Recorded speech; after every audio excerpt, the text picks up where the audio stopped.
ನಮ್ಮ ಲೋಕಲ್ ಮಾರ್ಕೆಟ್‌ನಲ್ಲಿ ಸದ್ಯದ ಪರಿಸ್ಥಿತಿಯಲ್ಲಿ ಕೆಂಪು ಶುಂಠಿಗೆ ಅಂದ್ರೆ ರೆಡ್ ಸಾಯಿಲ್ ಶುಂಠಿಗೆ ತುಂಬಾ ಡಿಮ್ಯಾಂಡ್ ಇದೆ. ಬ್ಲಾಕ್ ಸಾಯಿಲ್ ಮತ್ತೆ ಮರಳು ಮಿಶ್ರಿತ ಆದಂತ ಶುಂಠಿಗೆ ಅಷ್ಟೊಂದಾಗಿ ಏನು ಡಿಮ್ಯಾಂಡ್ ಇಲ್ಲ. ಅದನ್ನ ವಾಷಿಂಗ್ ಕೇಳ್ತಾ ಇದ್ದಾರೆ. ಡ್ರೈ ಅಂದ್ರೆ ಯಾರು ಕೂಡ ತಗೊಳ್ತಾ ಇಲ್ಲ.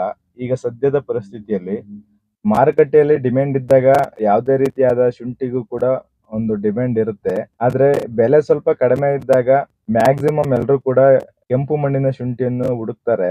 ನಮ್ಮ ಭಾಗದಲ್ಲೂ ಕೂಡ ನಿನ್ನೆ ಮತ್ತೆ ಇವತ್ತ ಮ್ಯಾಕ್ಸಿಮಮ್ ನಮ್ದು ಬ್ಲಾಕ್ ಸಾಯಿಲ್ ಇದೆ ಅಥವಾ ಮರಳು ಮಿಶ್ರಿತ ಶುಂಠಿ ಇದೆ ಅಂದ್ರೆ ಯಾರು ಕೂಡ ಅಷ್ಟೊಂದಾಗಿ ಇಂಟ್ರೆಸ್ಟ್ ತೋರಿಸ್ತಾ ಇಲ್ಲ ಬೈಯರ್ಸ್. ಸದ್ಯದ ಪರಿಸ್ಥಿತಿ ಈ ರೀತಿ ಇರ್ಬೋದು. ಬಟ್ ಮುಂದಿನ ದಿನಗಳಲ್ಲಿ ಎಲ್ಲಾ ಶುಂಠಿಗೂ ಕೂಡ ಡಿಮ್ಯಾಂಡ್ ಬರುತ್ತೆ. ಅವರಿಗೆ ಹೊರಗಡೆ ಬರುವಂತಹ ಆರ್ಡರ್ ಮೇಲೆ ಇಲ್ಲಿ ನಮ್ಮ ಲೋಕಲ್ ಮಾರ್ಕೆಟ್ ನಲ್ಲಿ ಶುಂಠಿ ಸ್ವಲ್ಪ ಡಿಮ್ಯಾಂಡ್ ಆಗುತ್ತೆ. ದರ ಕಡಿಮೆ ಇರೋದ್ರಿಂದ ಎಲ್ರು ಕೂಡ ಕೆಂಪು ಮಣ್ಣಿನ ಶುಂಠಿನ ಹುಡುಕ್ತಾರೆ. ಅದು ಯಾಕೆ ಅಂದ್ರೆ ಡ್ರೈಗೆನೆ ಅದು ಹೋಗ್ಬಿಡುತ್ತೆ ಮಾಲು. ಹೊರಗಡೆ ಎಲ್ಲ ಅದ್ನೇನು ವಾಷಿಂಗ್ ಮಾಡ್ಬೇಕು ಅಂತ ಏನಿಲ್ಲ.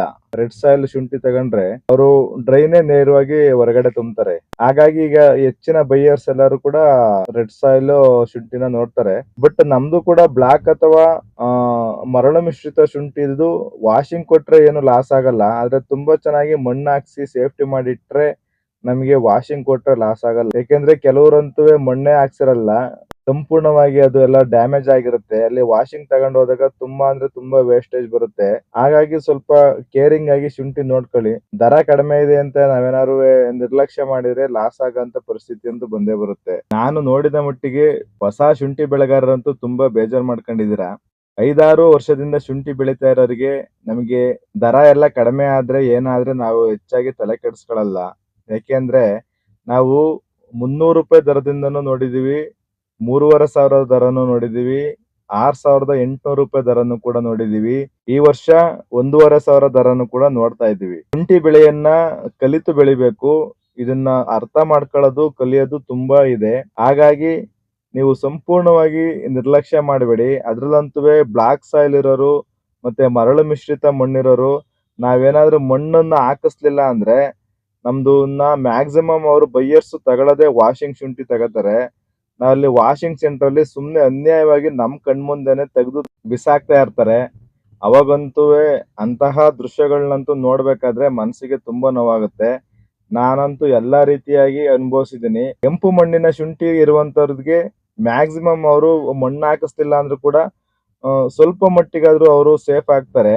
ಏನಕ್ಕೆ ಅಂದ್ರೆ ರೆಡ್ ಸಾಯಿಲ್ ಶುಂಠಿನ ಬೈಯರ್ಸ್ ಮ್ಯಾಕ್ಸಿಮಮ್ ಅವರು ಡ್ರೈನೇ ತಗೋತಾರೆ. ಅದನ್ನ ಯಾರು ಕೂಡ ವಾಷಿಂಗಿಗೆ ಅಷ್ಟೊಂದಾಗಿ ಕೊಡೋದು ಇಲ್ಲ ಮತ್ತೆ ಅವರು ತಗೊಳ್ಳೋದು ಇಲ್ಲ. ಅವನ್ನೆಲ್ಲ ಅವರು ನೇರವಾಗಿ ಡ್ರೈ ಶುಂಠಿನೇ ಎಕ್ಸ್ಪೋರ್ಟ್ ಮಾಡೋದ್ರಿಂದ ಅವ್ರಿಗೆ ಅಷ್ಟೊಂದಾಗಿ ಎಫೆಕ್ಟ್ ಬೀಳಲ್ಲ. ಅದ್ರಲ್ಲಂತೂ ನಾವು ಬ್ಲಾಕ್ ಸಾಯಿಲ್ ಮತ್ತೆ ಮರಳು ಮಿಶ್ರಿತ ಮಣ್ಣವರು ಕೇರಿಂಗ್ ಆಗಿದ್ರೆ ಒಳ್ಳೇದು ಅಂತ ನನ್ನ ಅಭಿಪ್ರಾಯ. ನೀವು ನನ್ನ ಈಗ ಪ್ರಶ್ನೆ ಕೇಳ್ಬೋದು, ನಮ್ಮ ಹತ್ರ ಈಗ ಕೆಂಪು ಮಣ್ಣಿನ ಜಮೀನಿಲ್ಲ ನಾವೇನ್ ಮಾಡ್ಬೇಕು ಅಂತ. ಬಟ್ ನಮ್ಮ ಹತ್ರ ಜಮೀನಿಲ್ಲ ಅಂತೇಳಿ ನಾವೇನ್ ಅದನ್ನ ಶುಂಠಿ ಬೆಳೆಯೋದು ಬಿಡಲ್ಲ. ಕಪ್ಪು ಮಣ್ಣು ಮತ್ತೆ ಮರಳು ಮಿಶ್ರಿತ ಮಣ್ಣಲ್ಲಿ ಶುಂಠಿ ಬೆಳೆಯುವಾಗ ತುಂಬಾ ಜಾಗೃತವಾಗಿ ಬೆಳೆಯಬೇಕು ಅನ್ನೋದು ನನ್ನ ಅಭಿಪ್ರಾಯ.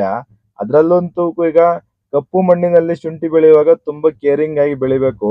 ಅದು ಹೆಚ್ಚಾಗಿ ನೀರನ್ನು ಕೂಡ ತಡೆಯೋದಿಲ್ಲ ಮತ್ತೆ ಕಡಿಮೆ ನೀರನ್ನು ಕೂಡ ತಡೆಯೋದಿಲ್ಲ. ಶುಂಠಿ ಬೆಳೆಯನ್ನು ಉತ್ತಮವಾಗಿ ಕಲಿತು ಬೆಳೆಯಿರಿ. ಆಗ್ರೋದವ್ರ ಮೇಲೆ ಡಿಪೆಂಡ್ ಆಗ್ಬೇಡಿ. ನಿಮ್ಮ ಬೆಳೆಗೆ ಏನು ಬೇಕು ಅನ್ನೋದನ್ನ ತಿಳಿದು ಮಾಡಿದ್ರೆ ಶುಂಠಿ ಬೆಳೆ ಅತ್ಯುತ್ತಮವಾಗಿ ಬರುತ್ತೆ. ಮತ್ತೆ ಅದು ನಮ್ಗೆ ಲಾಸ್ ಕೂಡ ಆಗಲ್ಲ. ಅದೇ ರೀತಿ ನಾನು ಬೀಜದ ಆಯ್ಕೆ ಯಾವ ರೀತಿ ಮಾಡ್ಬೇಕು ಅನ್ನೋದೊಂದು ವಿಡಿಯೋ ಮಾಡಿದೀನಿ. ಅದನ್ನು ಕೂಡ ಹೋಗಿ ವೀಕ್ಷಣೆ ಮಾಡಿ. ನಮ್ಮ ಬೆಳೆಯಲ್ಲಿ ದರವನ್ನು ಕಡಿಮೆ ಮಾಡಲು ಬೀಜದ ಆಯ್ಕೆ ತುಂಬಾ ಮುಖ್ಯ ಆಗುತ್ತೆ. ಮುಂದಿನ ದಿನಗಳಲ್ಲಿ ಭೂಮಿ ಆಯ್ಕೆ ಯಾವ ರೀತಿ ಇರಬೇಕು, ಮತ್ತೊಂದ್ಸಲ ಬೀಜದ ಆಯ್ಕೆ ಯಾವ ರೀತಿ ಇರಬೇಕು ಅಂತ ತಿಳಿಸಿಕೊಡ್ತೀನಿ. ಹಾಗೂ ನಾವು ಬೆಳೆಯನ್ನು ಬೆಳೆಯುವ ಮುಂಚೆ ಯಾವ ರೀತಿ ಭೂಮಿಯನ್ನು ತಯಾರಿ ಮಾಡಬೇಕು, ಯಾವ ರೀತಿ ಗೊಬ್ಬರಗಳನ್ನು ಹಾಕ್ಬೇಕು, ಯಾವ ರೀತಿ ಸಾಯಿಲ್ ಟೆಸ್ಟ್ ಮಾಡಬೇಕು ಅನ್ನೋದನ್ನು ಕೂಡ ತಿಳಿಸಿಕೊಡ್ತೀನಿ. ನನ್ನ ಮಾಹಿತಿ ನಿಮ್ಗೆ ಇಷ್ಟ ಆಗಿದ್ರೆ ದಯವಿಟ್ಟು ನನ್ನ ಚಾನಲ್ಗೊಂದು ಸಬ್ಸ್ಕ್ರೈಬ್ ಮಾಡಿ ಸಪೋರ್ಟ್ ಮಾಡಿ. ಧನ್ಯವಾದಗಳು.